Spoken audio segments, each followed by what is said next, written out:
इसको तालीम से दूर मत रखिए। अगर आप उससे दूर रख रहे हैं तो आप उससे दुश्मनी कर रहे हैं।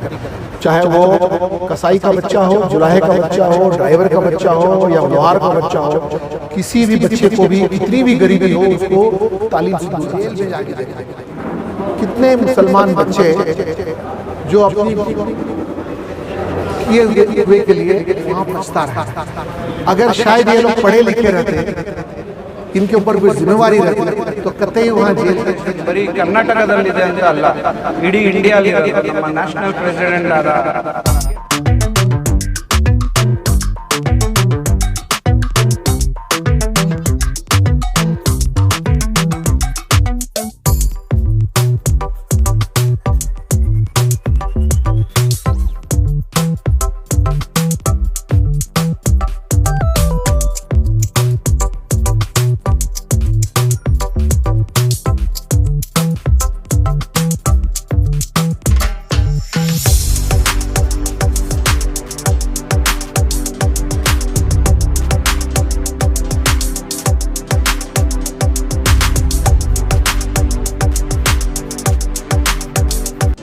आज मुझे बहुत खुशी हुई कि ये पुलिस पब्लिक प्रेस ऑर्गेनाइजेशन का जो झारखंड से शुरू होके हमारे बेंगलुरु तक आया है और इसके स्टेट प्रेसिडेंट मेरे छोटे भाई गौस मोहम्मद को ये जिम्मेवारी दी गई है और इनके साथ में एक बहुत बड़ी टीम है जो इस सारे प्रोग्राम को अच्छी तरह से निभा सके।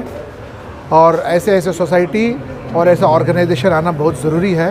और मैं इन सबको बोला हूँ कि आपका पहला कदम होना चाहिए कि एक कॉन्स्टिट्यूशन का एक कॉपी, इससे आप भी अच्छी तरह से वाकिफ़ हो जाइए और दूसरों को भी अपने हक़ और ज़िम्मेदारियों के बारे में बताइए और मुल्क के लिए आप क्या कर सकते हैं और मुल्क आपके लिए क्या कर सकती है करके ये जानना बहुत ज़रूरी है।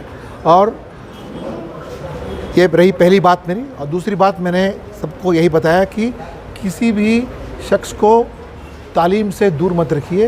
अगर आप उससे दूर रख रहे हैं तो आप उससे दुश्मनी कर रहे हैं। आप चाहे वो कसाई का बच्चा हो, जुलाहे का बच्चा हो, ड्राइवर का बच्चा हो या लोहार का बच्चा हो, किसी भी बच्चे को भी कितनी भी गरीबी हो उसको तालीम से दूर रखना चाहिए। कितनी भी मुश्किलें आए या तकलीफ़ हो, तालीम से अगर दूर रखोगे तो बच्चे की ज़िंदगी के साथ आप खिलवाड़ करोगे करके। ये रही दूसरी बात। तीसरी बात मैंने ये कहा कि जहाँ तक हो सके औरतों को ज़्यादा से ज़्यादा मौका देना चाहिए, उनको सामने लाना चाहिए ताकि औरतें हमारी ज़िंदगी में, मर्द कितना भी अगर ताकतवर समझे अपने आप को, बुलंद समझे अपने आप को, लेकिन उसको सही रास्ता दिखाने वाली घरवाली होती है और औरत ही होती है। अगर औरत अच्छी तरह से पढ़ी लिखी हो, दुनियादारी उसको अगर मालूम है तो बच्चे की परवरिश और घर की परवरिश और अच्छी तरह से कर सकती है। और बहुत सारी ऐसी जिम्मेवारियाँ और इनकी डिटेल्स इनको MK अहमद साहब ने बताया है। जिस तरह से लीगल सर्विस अथॉरिटी के बारे में बताया है, ब्लड डोनेशन कैंप्स के बारे में बताया है और पुलिस स्टेशन और तहसीलदार ऑफिस के इंटरेक्शन के बारे में बताया है, गवर्नमेंट प्रोसीजर के बारे में बताया है। सो इनकी रास्ता बहुत बुलंद है, मजबूत है, जिम्मेवारियाँ काफ़ी हैं इनके ऊपर में, लेकिन इनको भी बहुत कुछ सीखना है उन जिम्मेवारियों को निभाने के लिए। सर, आज के दौरान आपने बताया कि सियासी ताल्लुकात जो है सबके साथ बराबर। जी हाँ, जी क्या मैं आपसे यही कहना चाहता हूँ कि जैसे कि मैं आज जो है ज़्यादा मुसलमानों के साथ मैं जहाँ बात कर रहा हूँ, हालांकि मैं BJP में हूँ, लेकिन आपका प्यार मोहब्बत हमको यहाँ खींच के लाया है। आपसे यही कहना चाहता हूँ कि अपनी सियासी अंदाज़ जो है एक ही जगह उसको इकट्ठा मत कीजिए, उसको फैला के रखिए।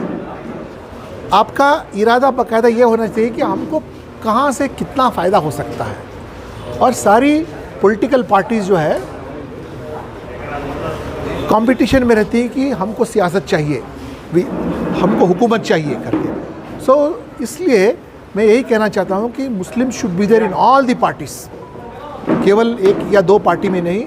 उनको भारतीय जनता पार्टी में भी रहना चाहिए, कम्युनिस्ट पार्टी में रहना चाहिए, जनता दल में भी रहना चाहिए, BJP, कांग्रेस, आम आदमी पार्टी और चारा जितनी पॉलिटिकल पार्टीज में सब आपके लोग रहे, तब आपका भला इसी में हो सकता है। अगर एक ही जगह पर रह जाओगे तो आपके लिए वो लिमिटेड हो जाता है। सब जगह रहो, आपको अगर वहाँ दावत नहीं भी हो तो ये तो सियासी मामला, आप कहीं भी जा सकते हो, आपको कोई आपको ना नहीं करेगा। सर आज आपने जो है नौजवानों के लिए एक पैगाम भी दिया है कि आजकल जो है नौजवानों का एक बड़ा तबका नशे की तरफ जा रहा है। हाँ, ज़्यादातर नहीं तो मैं 2 जगह से बताया नौजवानों के लिए।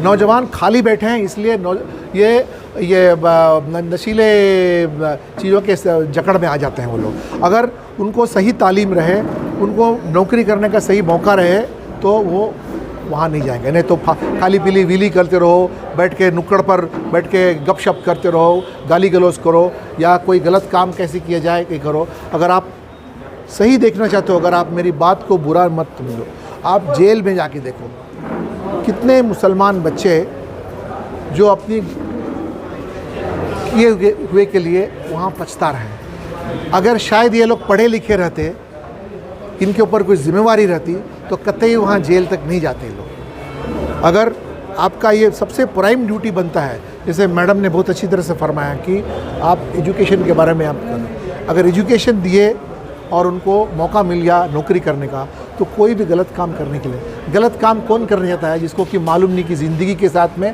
हम कैसे डील करें करके।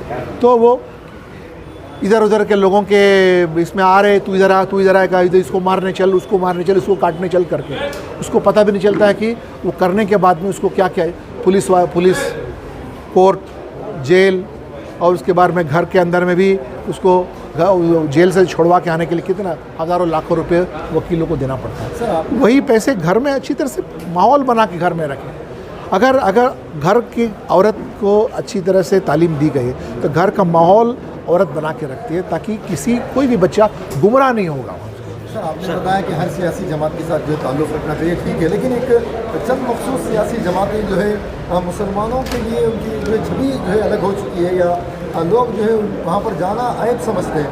तो इस शायद आप वहाँ नहीं हैं इसलिए, अगर आप वहाँ रहते तो कोई होता ही नहीं। आप शायद अगर आप उस पार्टी में रहते हैं, अगर देखिए हम इस कमरे को छोड़ के चले जाते तो 10 लोग हमको हमारे ऊपर हमारा भला बुरा कह सकते हैं। अगर हम खुद यहाँ मौजूद हैं तो हमारे बारे में आप इस मुल्क के हैं, आपको सब जगह रहना चाहिए, केवल एक जगह नहीं रहना चाहिए बस। भाई अस्ಸಲಾಮು ಅಲೈಕುಂ सबको ನಮಸ್ಕಾರ ಎಲ್ರಿಗೂ। ಇವತ್ತಿನ ದಿವಸ ನನ್ನ ಗುರುಗಳಾದಂಥ ಭಾಸ್ಕರ್ ಸರ್ ಅವ್ರನ್ನ ಮತ್ತು ನಮ್ಮ ಕುಮಾರಸ್ವಾಮಿ ಲೇಔಟ್ ಆದ ಸರ್ಕಲ್ ಇನ್ಸ್ಪೆಕ್ಟರ್ ಕೊಟ್ರೇಶ್ ಸರ್ ಅವ್ರು ಬಂದಿದ್ದರು। ಸೊ ನಮ್ಮ police public press corporation organisation ಅಂತ MCA ministry, central government of India, corporate ಅಫೇರ್ಸಿಂದ ಇದು ರಿಜಿಸ್ಟ್ರೇಷನ್ ಆಗಿರುತ್ತೆ। ಸೊ ಈ ಪಾರ್ಟಿ ಬಂದುಬಿಟ್ಟು ಈ ಆರ್ಗನೈಸೇಷನ್ ಬರೀ ಕರ್ನಾಟಕದಲ್ಲಿದೆ ಅಂತ ಅಲ್ಲ, ಇಡೀ ಇಂಡಿಯಾಲಿರೋದು। ನಮ್ಮ ನ್ಯಾಷನಲ್ ಪ್ರೆಸಿಡೆಂಟ್ ಆದ KP ಅಹಮದ್ ಸರ್ ಅವರು ಬಂದು ಜಾರ್ಖಂಡ್, ದಿಲ್ಲಿಯಿಂದ ಈ ಆರ್ಗನೈಸೇಷನ್ನ ನಡೆಸ್ತಾರೆ। ನಾನು ರಾಜ್ಯಾಧ್ಯಕ್ಷ ಆಗಿ ಕರ್ನಾಟಕದಿಂದ ನನ್ನ ಕರ್ತವ್ಯನ ನಿಭಾಯಿಸ್ತಿದ್ದೀನಿ। ಸೊ ನನಗೆ ಸಪೋರ್ಟ್ ಮಾಡ್ತಾ ಇರೋ ಎಲ್ಲ ಎಷ್ಟು ಡಿಸ್ಟ್ರಿಕ್ಟ್ ಪ್ರೆಸಿಡೆಂಟ್ಗಳಿದ್ದಾರೆ, ಯಾರು ಸ್ಟೇಟ್ ಇನ್ಚಾರ್ಜ್ಗಳಿದ್ದಾರೆ, ಮತ್ತು ನಮ್ಮ ರಾಜ್ಯದಲ್ಲಿ ಯಾವ್ಯಾವ ಪೋಸ್ಟ್ಗಳು ತಗೊಂಡಿದ್ದಾರೆ, ಎಲ್ಲರೂ ಸಹ ಇವತ್ತು ಸೇರಿ ಇದೊಂದು ಕಾರ್ಯಕ್ರಮವನ್ನು ಜಯಿಸಲಿಕ್ಕೆ ಎಲ್ಲರೂ ಸಾಹಸವನ್ನು ಮಾಡಿದ್ದಾರೆ। ಉದ್ದೇಶ ಏನಂದರೆ ಇವತ್ತು ಡಿಸ್ಟ್ರಿಕ್ಟ್ ಪ್ರೆಸಿಡೆಂಟ್ಗಳ ಪೋಸ್ಟ್ ಇತ್ತು, ಸೊ ಅದನ್ನು ನಮ್ಮ ಗುರುಗಳಾದಂಥ ಭಾಸ್ಕರ್ ಸರ್ ಅವ್ರ ಕಡೆಯಿಂದ ಕೊಡ್ಸೋಣ, ಸ್ಟಾರ್ಟಿಂಗ್ ಅವ್ರ ಕಡೆಯಿಂದ ಒಂದು ಓಪನಿಂಗ್ ಆಗೋ ಥರ ಎಲ್ರಿಗೂ ಅವ್ರವ್ರ ಪೋಸ್ಟ್ಗಳನ್ನ, ಅವ್ರವ್ರ ಸರ್ಟಿಫಿಕೇಟ್ಸ್, ಅವ್ರ ID ಕಾರ್ಡ್ಸ್ಗಳನ್ನ ಅವ್ರವ್ರಿಗೆ ನಮ್ಮ ಗುರುಗಳಾದಂಥ ಭಾಸ್ಕರ್ ಸರ್ ಕಡೆಯಿಂದ ಕೊಡಿಸ್ದೆ ಸರ್। ಯಾವ ರೀತಿ ಸೇವೆ ಮಾಡ್ತೀರಾ ನೀವು ಜನರಿಗೆ? ಸರ್ ಸೇವೆ ಬಂದುಬಿಟ್ಟು ನೋಡಿ, ಇವಾಗ ಕರಪ್ಷನ್ ಎಲ್ಲಿದೆ ಅದರ ವಿರುದ್ಧವಾಗಿ ಹೋಗ್ತೀವಿ, ಫ್ರೀ ಆ್ಯಂಬುಲೆನ್ಸ್ ಸರ್ವಿಸ್ಗಳನ್ನು ಮಾಡಿಕೊಡ್ತೀವಿ। ಇವಾಗ ಮೆಡಿಕಲ್ ಇಶ್ಯೂಸ್ ಇರುತ್ತೆ, ಹಾಸ್ಪಿಟಲಲ್ಲಿ ಬೆಡ್ ಸಿಗಲ್ಲ, ಅದನ್ನು ಅರೇಂಜ್ಮೆಂಟ್ಸ್ ಮಾಡಿಸ್ಕೊಡ್ತೀವಿ। ಎಲ್ಲೋ ಒಂದು ಡೆತ್ ಆಗಿದೆ, ಅವ್ರಿಗೆ ಏನೂ ಅನುಕೂಲ ಇಲ್ಲ, ಅದನ್ನು ಎಲ್ಲ ನಾವು ಹೋಗಿ ಪ್ರತಿಯೊಂದು ಅವ್ರಿಗೆ ಮಣ್ಣು ಮಾಡೋವರೆಗೂ ನಾವು ನಿಂತ್ಕೊಂಡು ಅದನ್ನು ಮಾಡಿಕೊಡ್ತೀವಿ। ಫಾರ್ ಎಕ್ಸಾಂಪಲ್ ಇವಾಗ ಯಾರ್ದೋ ಒಂದು ಕೇಸಾಗಿ ಯಾರೋ ಒಬ್ಬ ಅಮಾಯಕ ಜೈಲಿಗೆ ಹೋಗಿಬಿಟ್ಟಿದ್ದಾನೆ, ಬಿಡ್ಸೋಕ್ಕೆ ಅವ್ರ ಹತ್ರ ಅನುಕೂಲಗಳಿಲ್ಲ, ಸೊ ಅದನ್ನು ಲಾಯರ್ನ ಫ್ರೀಯಾಗಿ ಪ್ರೊವೈಡ್ ಮಾಡಿಸ್ಕೊಡ್ತೀವಿ। ಸೊ ಸುಮಾರಿದೆ ಸರ್ ನಮ್ಮ ಮ್ಯಾನಿಫೆಸ್ಟೋ। ಐಡೆಂಟಿಫಿಕೇಶನ್ ಮಾಡ್ತೀರಾ ಏನು ನಿಮ್ಮ ಸಂಸ್ಥೆಯಿಂದ ಹಾಸ್ಪಿಟಲಲ್ಲಿ? ಸರ್ ಇವಾಗ ನಮ್ಮ ಬಗ್ಗೆ ಎಲ್ಲ ಸೋಷಿಯಲ್ ಮೀಡಿಯಲ್ಲಿ ನಡೀತಾನೆ ಇರುತ್ತೆ ಆಲ್ಮೋಸ್ಟ್ ಆಲು।